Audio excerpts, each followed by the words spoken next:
अस्सलाम वालेकुम फ्रेंड्स, आज मैं आपको अकाउंटिंग एमसीक्यूज़ के बारे में बताऊंगा। चलिए चलते हैं अपने पहले क्वेश्चन की तरफ। The expanded accounting equation is used by which statement.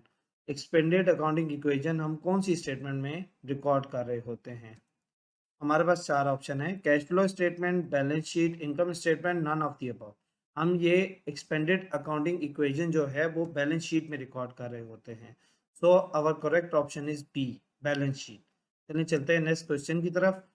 The main purpose of financial accounting is. Financial accounting का मेन पर्पस क्या है? हमारे पास चार ऑप्शन है: to provide financial information to share holders, to maintain balance sheet, to minimise taxes, to keep track of liabilities. Our correct option is A, to provide financial information to share holders. जो हमारी financial accounting है वो financial information share holders को दे रही होती है। चलिए हम चलते हैं नेक्स्ट क्वेश्चन की तरफ।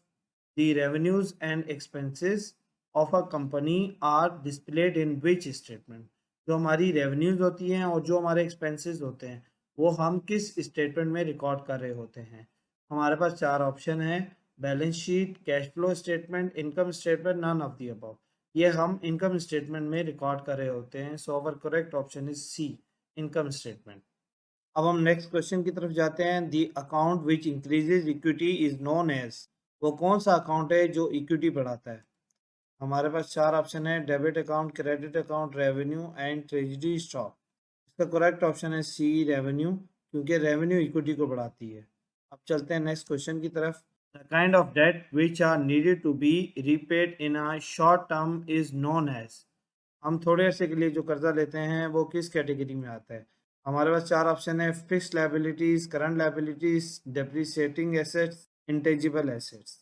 इसका करेक्ट ऑप्शन है B, current liabilities. Current liabilities वो लायबिलिटीज होती हैं जो हम थोड़े अरसे के लिए कर्जा लेते हैं और उसी अरसे में हमने रीपेड करना होता है। अब हम नेक्स्ट क्वेश्चन की तरफ जाते हैं। What type of balance do asset accounts have. Asset account का कौन सा बैलेंस होता है? डेबिट बैलेंस होता है, क्रेडिट बैलेंस होता है, या कॉन्ट्रा एंट्री मतलब डबल एंट्री होती है, या all of the above? C is the correct option, debit balance होता है और लाइबिलिटीज का क्रेडिट बैलेंस होता है। अब चलते हैं नेक्स्ट क्वेश्चन की तरफ। What are the long term assets which do not have any physical existence. वो कौन से लॉन्ग टर्म एसेट्स होते हैं जिसकी कोई फिजिकल एग्जिस्टेंस नहीं होती? हमारे पास चार ऑप्शन है: intangible asset, tangible assets, current liabilities, current assets.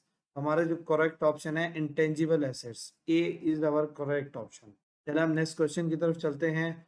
What is the supporting evidence in a business transaction called. Business transaction के लिए सपोर्टिंग एविडेंस हम कौन सा लगाते हैं? हमारे पास चार ऑप्शन है: जनरल लेजर, वाउचर और कंट्रा वाउचर। हमारे जो करेक्ट ऑप्शन है वो है सी, वाउचर्स। वाउचर सपोर्टिंग एविडेंस होते हैं किसी भी बिजनेस ट्रांजेक्शन का। चलिए अब नेक्स्ट क्वेश्चन की तरफ चलते हैं। Which person owes an amount to a business organisation for buying goods and services on a credit basis. वो बंदा कौन होता है जो कि गुड्स और सर्विसेज क्रेडिट बेसिस पे परचेज कर रहा हो? हमारे पास चार ऑप्शन है: creditors, debtors, owners and none of the above. हमारा करेक्ट ऑप्शन है बी, डेटर्स। डेटर्स वो बंदा होता है जो कि goods and services credit basis पे परचेज कर रहा होता है। अब नेक्स्ट क्वेश्चन की तरफ जाते हैं। When are balance sheet prepare. Balance sheet कब प्रिपेयर की जाती है? क्वार्टरली, ईयरली, मंथली या नन ऑफ द अबव? हम बैलेंस शीट हमेशा ईयरली बेसिस पे बना रहे होते हैं। So our correct option is B, yearly. अब हम नेक्स्ट क्वेश्चन की तरफ जाते हैं। The expenses, profit and loss of an organisation are recorded in which account. किसी भी ऑर्गेनाइजेशन का जो प्रॉफिट एंड लॉस होता है उसमें जो एक्सपेंसेस होते हैं वो हम किस अकाउंट में रिकॉर्ड कर रहे होते हैं? हमारे पास चार ऑप्शन है: current account, personal account, nominal account, none of the above. और करेक्ट ऑप्शन इज सी, हम ये नॉमिनल अकाउंट में रिकॉर्ड कर रहे होते हैं। अब चलिए चलते हैं नेक्स्ट क्वेश्चन की तरफ। What is the operating cycle. हमारे पास चार ऑप्शन है, आप इसे देख लीजिएगा। इसका जो करेक्ट ऑप्शन है वो है बी। बी में क्या ये कह रहा है कि जो ऑपरेटिंग साइकिल है वो चीज़ को परचेज करने से लेकर सेल करने तक का जो साइकिल होता है वो इसका ऑपरेटिंग साइकिल होता है।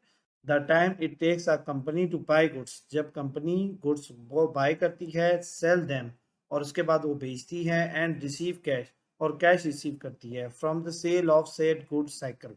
मतलब उस गुड्स में से जो वो कैश रिसीव करती है, ये इसका पूरा ऑपरेटिंग साइकिल है।